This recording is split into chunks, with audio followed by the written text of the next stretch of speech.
આપણી સાથે વરિષ્ઠ પત્રકાર જગદીશભાઈ મહેતા જોડાયા છે. સર, એક સમાચાર મળી રહ્યા છે કે મતદાર યાદીમાંથી તમારું નામ ગાયબ થઈ ગયું છે. આખી ઘટનાને કઈ રીતે પહેલા તો જુઓ છો ને શું લાગે છે તમારા મતે? નીલમબેન, વાત તો હકીકત છે. આપણે જ્યારથી ઇલેક્શન કેમ્પેન શરૂ થયું ત્યારથી જનતાને પણ એવી અપીલ કરતા હોઈએ છીએ કે કોઈ પણ ભોગે ભલે 43 ડિગ્રી તાપમાન હોય કે 45 ડિગ્રી તાપમાન થાય, પણ મતદાન અચૂક કરજો. કારણ કે 2 કલાકનો તાપ સહન કરવો સારો 5 વર્ષના સંતાપ કરતા.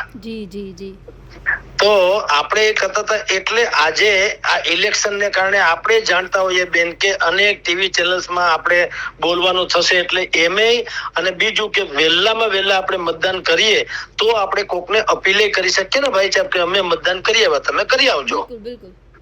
એટલે હું મારા વાઈફ સાથે સવારના પૂરમાં ત્યાં અમારે અહીંયા રાજકોટના રૈયા રોડ વિસ્તારમાં પેરેડાઇઝ હોલ છે, ત્યાં કોર્પોરેશનના બગીચા પાસે વોર્ડ નંબર આમ તો 1 આવે. તો અમે લોકો ત્યાં ગયા મતદાન મથકે, અને દર વખત આની પહેલા પણ અમે લોકોએ ધારાસભાની લોકસભાની ચૂંટણી થઈ ત્યારે ત્યાંથી જ મતદાન કર્યું હતું. મતદાન મથક બદલાણું, બાજુમાં સ્કૂલ હતી પેલા, ત્યાં હતો, એની બાજુમાં હવે પેરેડાઇઝ હોલ છે, સામે લાઇબ્રેરી છે, અને એમાં એ 2 જગ્યાએ અત્યારે બૂથ અલગ અલગ છે. પેલા એક જ જગ્યાએ 5 બૂથ હતા, અત્યારે સામસામા 2-4 ભવનમાં 5 બૂથ રાખ્યા. એટલે સારી વ્યવસ્થા કરી, એમાં ના નહીં. હવે અમે મતદાન મથકમાં ગયા એટલે મારા વાઈફના નામે સ્લીપ ગઈકાલે આવી હતી, પરમ દિવસે આવી હતી. ભારતીય જનતા પાર્ટી લોકો જ સ્લીપ આપી ગયા હતા, બીજી કોઈ સ્લીપ નહોતી આવી. પણ અમારા પરિવારમાં અમે 2 પતિ પત્ની અમારા નામ હોય, અને ઢીંગલી તો નાની છે એટલે એને મતદાન હવે આવશે ભવિષ્યમાં, અત્યાર સુધી તેનું નહોતું. તો અમારા 2ની સ્લીપ આવવી જોઈએ, સ્વાભાવિક છે. બદલે એકની જ આવી, મારા વાઈફના નામે સ્લીપ આવી. એટલે અમે કીધું કાંઈ વાંધો નહીં, હવે ન આવી તો હશે કંઈક, પણ આપણે ત્યાં મતદાન મથક પર જાશું. જે નંબરનો મારા વાઈફનો મતદાનનો નંબર હશે એની ઇર્દ ગિર્દ એટલે આજુબાજુમાં જ મારો નંબર હોય ને, સ્વાભાવિક છે. કારણ કે સરનામું સરખું છે, એક જ ઘરમાં રહીએ છીએ, પતિ પત્ની છીએ, પરિવાર છીએ. હવે ત્યાં ગયા તો એને જોયું કે ભાઈ તમારું નામ ચૂંટણીના મતદાન મથકમાં ગયા તો એને મારા વાઈફનું નામ કે તમારું છે, પણ જગદીશભાઈ તમારું નામ નથી. એટલે મેં કીધું આનું શું હશે કે સાહેબ આમાં યાદીમાં જ નથી, તો અમે શું કરીએ? પણ એક કામ કરો, એમ કે જે આ લોકો બહાર બેઠા હોય છે, બૂથ ભાજપ વાળા, કોંગ્રેસ વાળા, આમ આદમી વાળા, બધા લોકો બહાર એમ કે જે બેઠા હોય છે, જેને બૂથ મેનેજમેન્ટ માટે નથી બેઠા હોતા, ત્યાં લોકોને કઈ મુશ્કેલી હોય તો બધા જાણ કરે એવું. તો અમે ત્યાં ગયા તો એને બહુ તપાસ બધી કરી. તો એને કીધું કે સાહેબ નામ જ નથી આમાં, અને કઈ છે નહીં, તો હવે આનો તો કોઈ મતલબ નથી. એટલે બહુ અફસોસ થયો બેન કે આપણે નાગરિક તરીકે આપણો અધિકાર છોડીએ, આપણી ફરજ એ હતી અને અધિકાર એ હતો, 2 હતું. પણ કમનસીબે આપણે ન આપી શકાય. એ ટેકનિકલ એરર છે, કોઈ એમાં કઈ બીજું કઈ એમાં મોલાફાઈ ઇન્ટરેસ્ટ હોય એવું ન હોય. પણ એ તો કોને ખબર હોય ક્યાં શું નામ નંબર આવે, એટલે એવું ન હોય. પણ ટેકનિકલ એરર તો છે જ.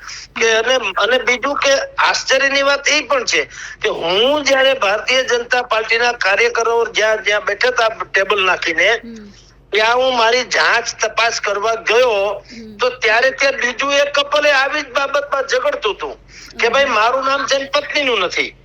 અને એને તો બીજી ઘણી બધી વાતો સંભળાવી આડા આવડી, ભાઈ સ્લીપ દેવાય નથી આવ્યા, સ્લીપના પૈસા પર કુંજાણે કોણ ખાઈ જતા હશે વગેરે વગેરે. પણ એ બધું છોડીએ, પણ મેં એને કીધું સાહેબ આ તો ગજબ કહેવાય, હું મતદાન કરવા આવું છું તો મારા વાઈફનું નામ નથી ને મારું છે, તો અમે એક જ તો ઘરમાં રહીએ છીએ, આમ કેમ હશે? એટલે કાંઈક પણ લોચો બહુ મોટો છે. એટલે SRI થયા પછી કે નવી મતદાર યાદી સુધારણા જે થઈ એ પછી જે કઈ હોય તે હજી ગડમથલ તો છે કે નામ તો નહોતું. અને એટલે આપણે મતદાન મતની ફરજ અદા કર્યા વગર અમારે ખરેખર અફસોસજનક રીતે પાછું આવવું પડ્યું, એમાં ના નહીં. સર, આ SIR ની આખી જે કામગીરી થઈ એના પછીની આ ઘટના, કદાચ સાંજ સુધીમાં આવા બીજા કિસ્સાઓ પણ જો કદાચ સામે આવે તો કદાચ આ બાબતે આપણને વધારે સ્પષ્ટતા મળી શકે. બિલકુલ બેન, એટલે હશે જ તે. એમાં પ્રોબ્લેમ શું હોય, આ તો બહુ ટેકનિકલ ઇસ્યુ છે, એટલે આપણે બહુ એમાં હુંસાતુસી કે આક્ષેપ પ્રત્યાક્ષેપ ન કરી શકીએ. કારણ કે સમજાય નહીં એક જ છે કે અમારું ખુદનું એક જ તો મકાન છે, જે મકાનના સરનામે મારા વાઈફની સ્લીપ આવી હોય તો ઓબ્વિયસલી મારું સાથે હોય, એ તો સ્વાભાવિક સમજી શકાય એવી વાત છે ને. હવે એ ન આવે તો એનું શું સમજવું? કારણ કે એવું તો ન હોય કે મારા પત્ની ત્યાંથી આવીને વિગત લઈ ગયો ત્યારે મેં ન આપી હોય, કે એવું તો સંભવ નથી. બેના આધાર કાર્ડ છે, હું તો બધું Aadhaar card, driving licence, PAN card વગેરે બધું જ લઈને હું ગયો હતો કે કદાચ, કારણ કે 18 જેટલા અલગ અલગ ડોક્યુમેન્ટ પણ માન્ય ગણવામાં આવે છે. જો તમારી પાસે ચૂંટણી કાર્ડ ન હોય, ઇલેક્શન કાર્ડ ન હોય તો, પણ એ તો કાર્ડ ન હોય તો નામ જ ન હોય શું કરો? જે અમારી સાથે બન્યું કે નામ જ નહોતું, એને બહુ તપાસ કરી બિચારા, બધાએ કીધું, ભાજપ વાળા હતા, એને કીધું કે વી આર વેરી સોરી, આમાં નામ નથી એટલે સાહેબ અમે કઈ કરી શકીએ એમ નથી. તો એ તો આપણે સમજીએ કે તો શું કરી શકે. પણ મને લાગે હવે આ તો બહુ જ આમ જુઓ તો અમને અફસોસ એ થયો કે મતદાન ન કરી શક્યા. પણ ભગવાન કરે ને 27 ની ચૂંટણી આવે એ પહેલા તંત્ર આમાંથી કઈક ધડો તો લેશે જ તે, અને એનું જે કઈ અને એની જે કઈ પ્રોસેસ હશે તો આપણે એમાં જાગૃતિ, ખાલી તંત્ર મંત્ર ઉપર કહીને બેઠા રહીએ એવા આપણે માણસ નથી.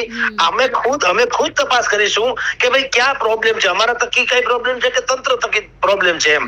પણ એને દુરસ્ત કરીને પણ આવું જેનો પણ બીજો કેસ બન્યા હોય જેના, તો હું તો મારા માધ્યમથી એટલું કહું નીલમબેન કે આપણે, હું થૂકાથૂકીમાં નથી માનતો કે તંત્ર એ ધ્યાન ના આપ્યું અમને, કઈ નહીં, હું સ્વયં આ ચૂંટણીનો હવે નથી કરી શક્યો મતદાન, એનો અફસોસ રહી ગયો.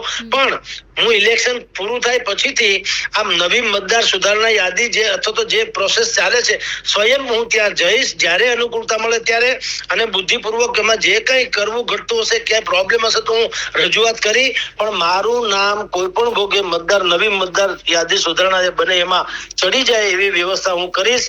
જે તમામ જે આ મારી જેવા જે લોકો રહી ગયા હોય, જેનું નામ અત્યારે કપાઈ ગયું હોય અને મતદાનથી વંચિત રહી ગયા, એ બધાએ પણ થોડીક એવી ભૂમિકા અદા કરવી પડે.